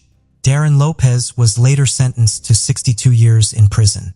The now 51-year-old said that when he was arrested, he truly believed it was worth it because he had saved Jennifer and Amber's lives from what he thought was a dangerous person. "I became her weapon, I understand that." But he added that Jennifer, in his mind, was the true criminal, and he was happy that she was behind bars too. He said he would file an appeal. The prosecutor said there were so many other avenues he could have taken, but that was the option he chose. Everybody did acknowledge, however, that he had shown remorse for killing Jamie and had at least admitted his part. In an interview with Dateline 2020, Darren was asked, "Do you think she ever really loved you?" He shrugged and said, "I don't know." Sources say that Amber moved out of the area with the family dog Maggie and still talks to her mother in prison a couple of times a week. Everybody that donated to the GoFundMe was refunded. As with many cases we cover, there are more questions than answers. What made Jennifer do this? What made her think this was a good idea and the only solution? To go from being in a 15-year relationship with a man she spoke nothing but highly of to planning his murder just a few months later. To put such a twisted plot in motion, dragging Jamie's name through the mud as she did, and then facilitating his demise. The rate at which this had all escalated is scary. "I've not been involved in a case that had more twists and turns than this particular case," said the prosecutor Rick Calvert. "It is a case as cruel, cold, and calculated as it is senseless and frankly strange." The one thing that everyone said about Jamie Faith was that he worshipped his wife and adored his daughter Amber. He had the perfect family, the perfect job, and in his eyes, the perfect life, and one he had waited a long time for. To have this life snatched away in such frightening circumstances, and never knowing that the woman he thought was his soulmate had orchestrated everything. Karen Denise Wells was born September 22, 1970, and went by her middle name Denise. At the age of 23, she was a single mother of a little boy named William living in Haskell, Oklahoma. She planned to visit her childhood friend Melissa Shepard in Virgin, New Jersey in April 1994. She began traveling across the country and eventually made it to the Pike Motel in Carlisle, Pennsylvania on April 12th after getting lost more than once. At 7 p.m., she called her friend Melissa and said she was going to eat at McDonald's and then go back to her motel room to take a nap. They made plans for Melissa to meet her at the motel around midnight, although some reports say that they made plans to meet up the next day. After talking to Melissa, she went to the front desk and asked for directions to the nearest McDonald's. They saw her leave and get into her rental vehicle, a white 1993 Plymouth Acclaim with Oklahoma license plates. Shortly after midnight, Melissa went to the motel to meet her as planned, but brought 2 men that she later said she worked with at a dance club. But there was no answer when she knocked on the door of her room. She spoke with the staff and they entered the room using the master key. However, Denise wasn't in the room and all of her belongings were there, including her room key. Her suitcase was sitting open on the bed and some of her clothes were lying next to it. There was a magazine and a pack of cigarettes on the bedside table, but the bed itself didn't appear to have been slept in. Hours later, at 5:30 a.m., Her rental car was found abandoned in a remote area on Route 274 near Germantown, Pennsylvania, 35 miles from the motel. It appeared to have stopped in its tracks in the westbound lane. The driver and passenger side doors were wide open and the vehicle was out of gas. The hazard lights were switched on and the battery was dead. Some empty soda bottles, a pair of shoes and maps were found inside the car. Investigators found that she had driven nearly 700 miles farther than the distance from Oklahoma to Carlisle and may have gone as far east as Benville in Berks County before doubling back to Cumberland County. It's believed she may have been closer to New Jersey at one point, then doubled back for Cumberland County, but it's unclear where the extra miles for sure came from, but it's possible they came from her getting lost multiple times. A small amount of marijuana was found in the car, as well as other unspecified indications of criminal activity. Her change purse, containing a small amount of cash, was found in a nearby ditch. The car itself was mud-splattered and scratched, suggesting someone had driven it off-road. Investigators determined that Melissa had suspiciously received a phone call 17 hours before Denise arrived to Carlisle from someone in Carlisle despite claiming to have no ties to the area and no friends there. Around Thanksgiving in 1994, around 7 months later, the wife of Denise's married boyfriend claimed she had heard from her. Denise allegedly called the woman and said she had gotten married and wouldn't be coming home. This story hasn't been confirmed and police don't believe Denise actually made the phone call. Others later told police that Denise was visiting Melissa to help her deal with some kind of unspecified trouble. Melissa later stopped talking to police and her current whereabouts are unknown. Her mother stated she was handling her life well and loved her son, who was later raised by his grandparents. Police have not named any suspects in her case, but stated they believed some of the people they interviewed knew more than they disclosed. Denise has never been found, and as of today, this case remains unsolved. Michael Anthony Hughes was born March 21, 1988.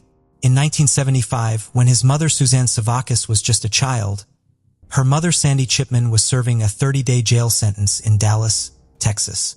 While her mother was in jail, her stepfather Franklin Delano Floyd would kidnap her and her 3 siblings. He was originally in prison after getting into a shootout with police following a bank robbery. However, he served his time and was released, but then went on the run while on parole. During his time on the run, he would go by the alias Brandon Williams. It wasn't until her mother was released from jail and came home to an empty house that she realized her husband had run off with her children. She told law enforcement that Williams, who was actually Floyd, had kidnapped her 3 daughters and infant son. However, she was also told she couldn't file a kidnapping charge because as a stepfather, he had a right to take them. She discovered that 2 of her children, 2- and 3-year-old Allison and Amy, had been dropped off at a children's home run by a church, but she was unable to track down her oldest daughter, 6-year-old Suzanne, and infant son, Philip. For some reason, she did not tell law enforcement that she had allowed baby Philip to be adopted by a coworker and the coworker's husband.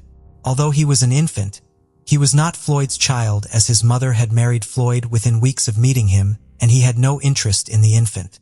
Suzanne was then given several aliases by Floyd over the years, including Tanya Hughes, Tanya Dawn Tadlock, Suzanne Davis, and Sharon Marshall, and he spent years moving her from state to state while trying to avoid authorities.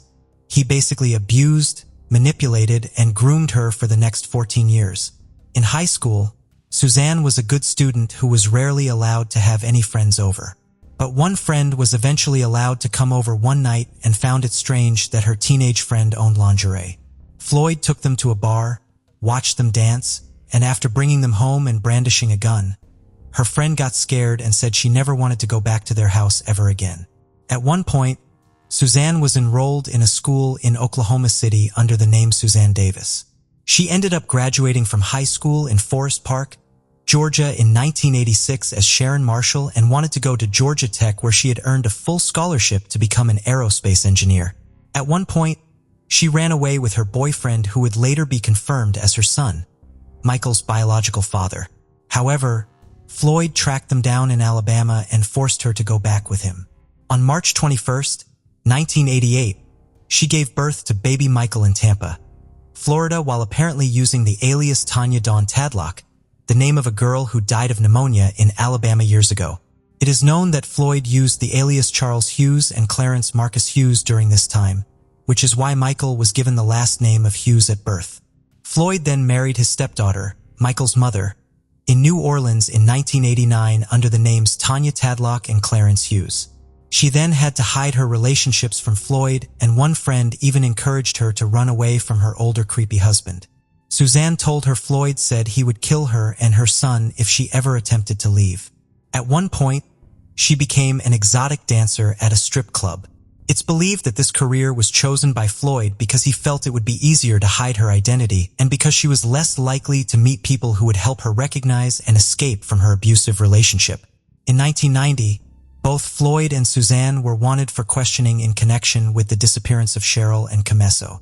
She was a dancer at Passion Strip Club in Tulsa, Oklahoma, with Suzanne, or Tanya Hughes as she was known by at the time. Prior to Cheryl's disappearance, witnesses saw Floyd attack her outside of the club. Floyd had been obsessed with her, but became angry after she turned down his advances. Cheryl then retaliated against Suzanne by reporting her for receiving illegal benefits. Her remains weren't found until 1995 and weren't identified for another year. Before any legal action could be taken against them, 21-year-old Suzanne was found near death on the side of the highway in April 1990 in Oklahoma City, down the road from a Motel 6. She had been in a suspicious hit-and-run accident and was found with groceries scattered around her. Police believed she had been struck from behind in a hit-and-run while walking from a convenience store to a nearby Motel 6.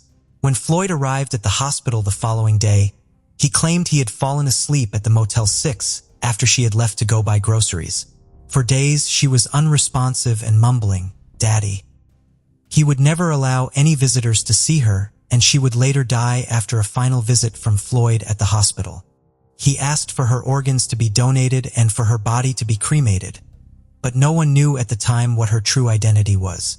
The medical examiner discovered many old injuries and cheap plastic surgery operations. Floyd even preached about sin at her funeral that her co-workers had raised money to pay for. He then called about 2 life insurance policies that he had taken out on her months earlier, but accidentally gave his real social security number. Upon running his social security number, it showed he was a convicted child molester on the run. Floyd placed 2-year-old Michael in foster care in Oklahoma after Suzanne's death and left town. His foster parents, Merle and Ernest Vane, who kept him for almost 4 years, told authorities that he had limited muscle control and was emotionally unstable, nonverbal, and often exhibited hysterical behavior when he first arrived at their home. However, Michael made great progress in foster care, and the Beans had begun adoption proceedings for him. Floyd tried to get Michael back at one point, believing and claiming that he was Michael's biological father, but a paternity test proved he and Michael weren't even related, and therefore he was unable to get custody.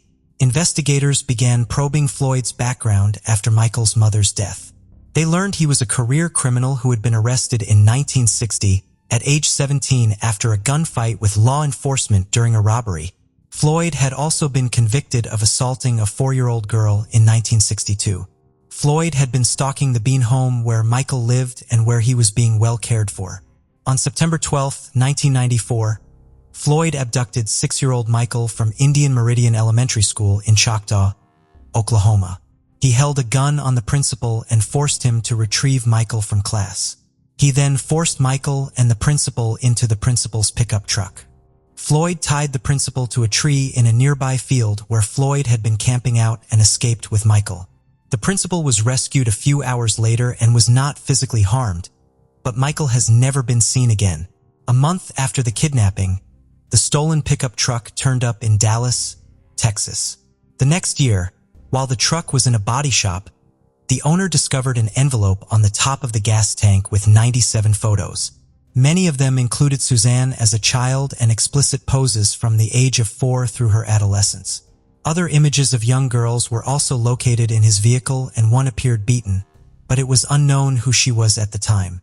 It was later determined to be Cheryl Camesso, the dancer and co-worker of Suzanne, that he was later convicted of murdering. Floyd was arrested in Kentucky 2 months after kidnapping Michael, but he refused to say where Michael was, only saying he had taken him to a safe place.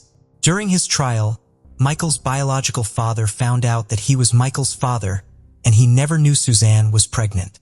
Many people testified against Floyd and his evil actions. The government had witness statements detailing alleged confessions by Floyd regarding Michael's death. Floyd's sister stated that Floyd said he drowned him in a Georgia motel when the two were taking a bath, and he asked Michael if he loved him, and he said no. Other witnesses stated that Floyd told them the same thing, and another person claimed he saw Floyd bury Michael in a cemetery. Floyd would defend what he did, saying Michael is his son despite what a blood test showed. He stated he was convicted of Michael's kidnapping and was sentenced to 52 years in prison. While in prison, Floyd was finally charged with the 1989 murder of Cheryl and Camesso, who was sadly a 19-year-old mother of 3 children. Floyd has a history of mental problems and was initially declared incompetent to stand corral, but regained his competency in a state mental hospital.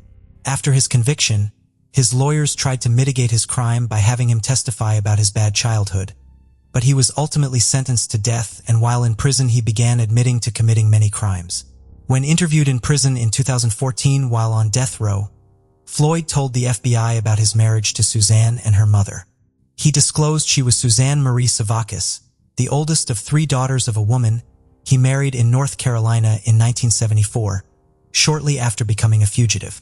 FBI agents visited Suzanne's mother, who identified a photo of the girl as her daughter, and a DNA test confirmed this. So 24 years after her death from the hit and run, her true identity was confirmed as Suzanne Savakis. After 20 years of lies, he finally told the FBI that he had indeed killed Michael on the same day he abused the child. He said he had planned to raise Michael himself, but the boy had grown apart from him during his 4 years in foster care and no longer loved him. He said that during the drive to Dallas, Michael had gotten out of control and he couldn't handle his behavior, so he shot him the same day that he kidnapped him. He said he buried Michael's body on Interstate 35 at the last Oklahoma exit before the Texas border. Looking at overhead photos and maps in January 2015, Floyd was able to point out an area where he said the shooting happened. The FBI's evidence response team and anthropologists from the University of Oklahoma sifted dirt in the 2,000 square foot area for 16 hours but found nothing. Authorities stated it was likely that wild hogs in the area would have consumed all evidence if he had been there.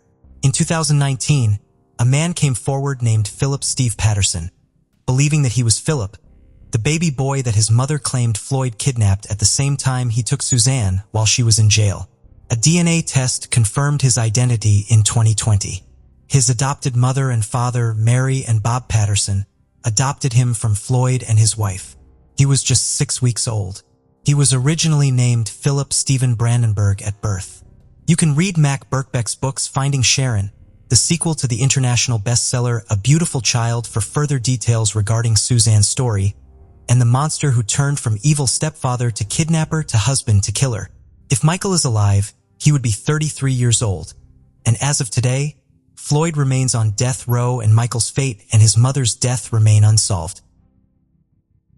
Monique Christine Daniels was born June 16, 1976 in Biloxi, Mississippi to Candace and Burton Kenneth Landman, and grew up in Moore, Oklahoma.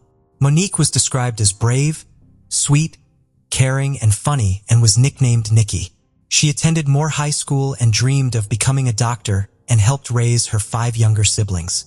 Monique was abused by her biological father, who later went to prison for sex offenses of his 4 children.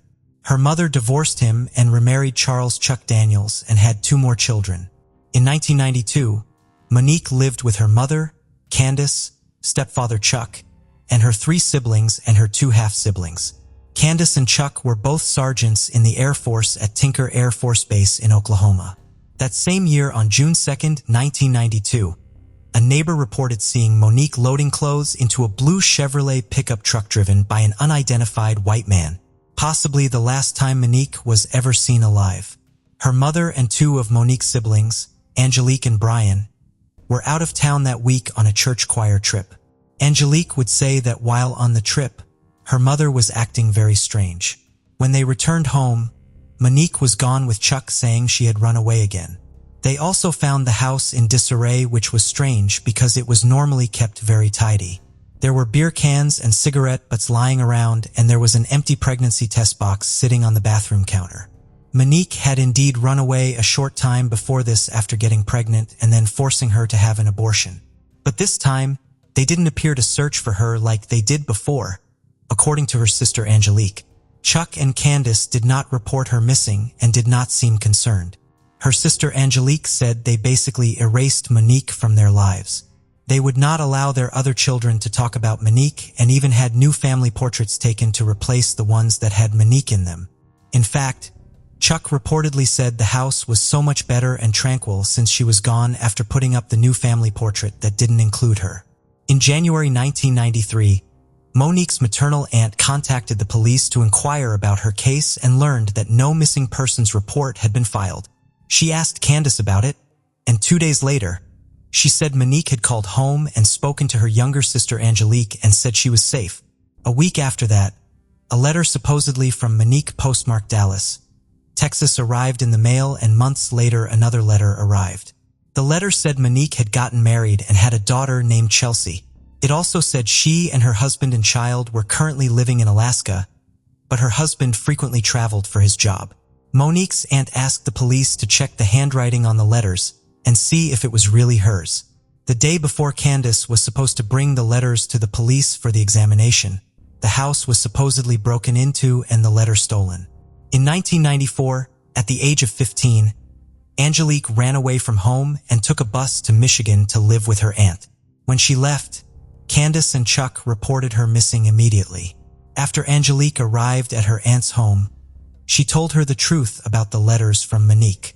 She said Chuck had convinced her to go along with his plan so that her mother would feel better and had even driven her to Texas so they could mail them.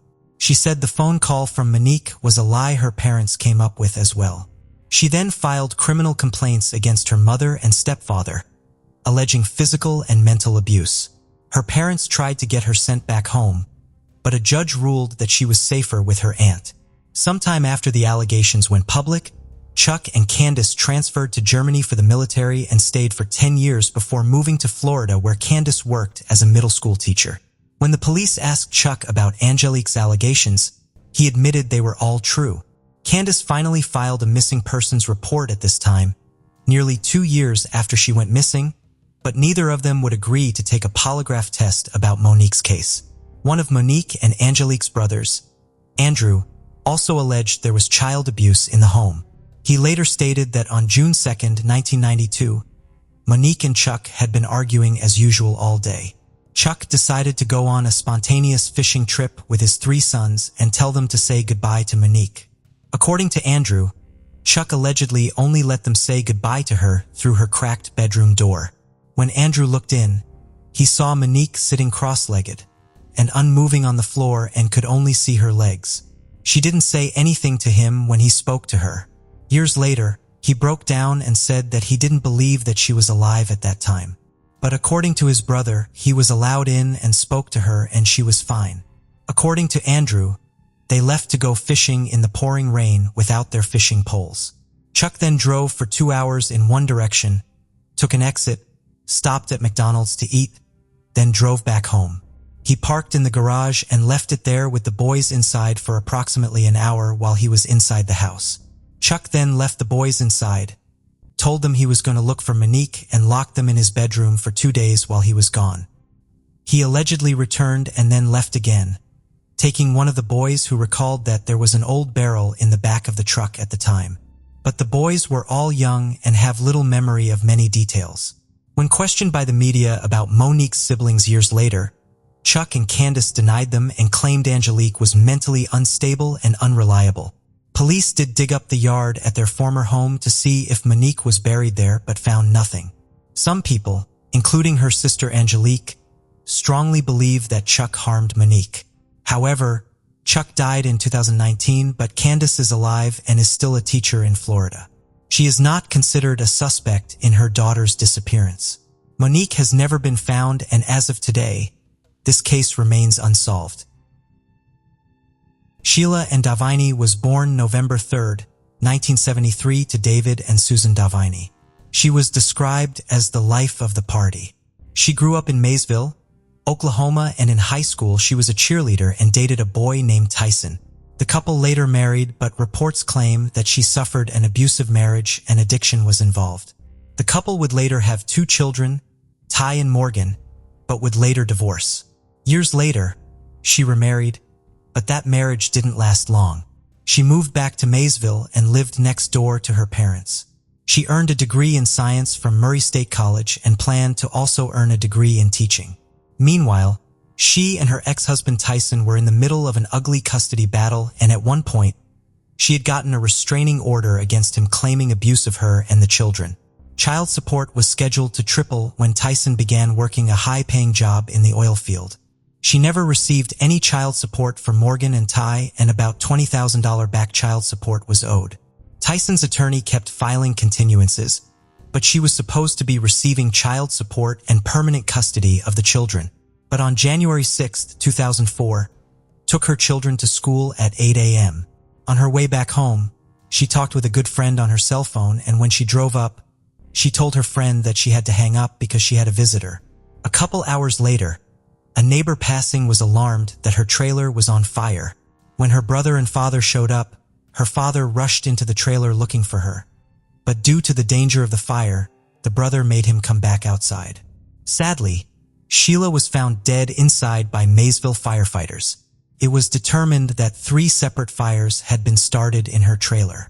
Someone had started a fire on a propane heater in an attempt to make it appear to be the source of the fire. The stovetop was left on in a pot on it, another possible attempt to make it look like an accidental fire. But the Garvin County Sheriff's Office did not initiate an investigation. An autopsy was performed, but authorities refused to reveal the results for over 9 months, even though evidence of foul play was obvious.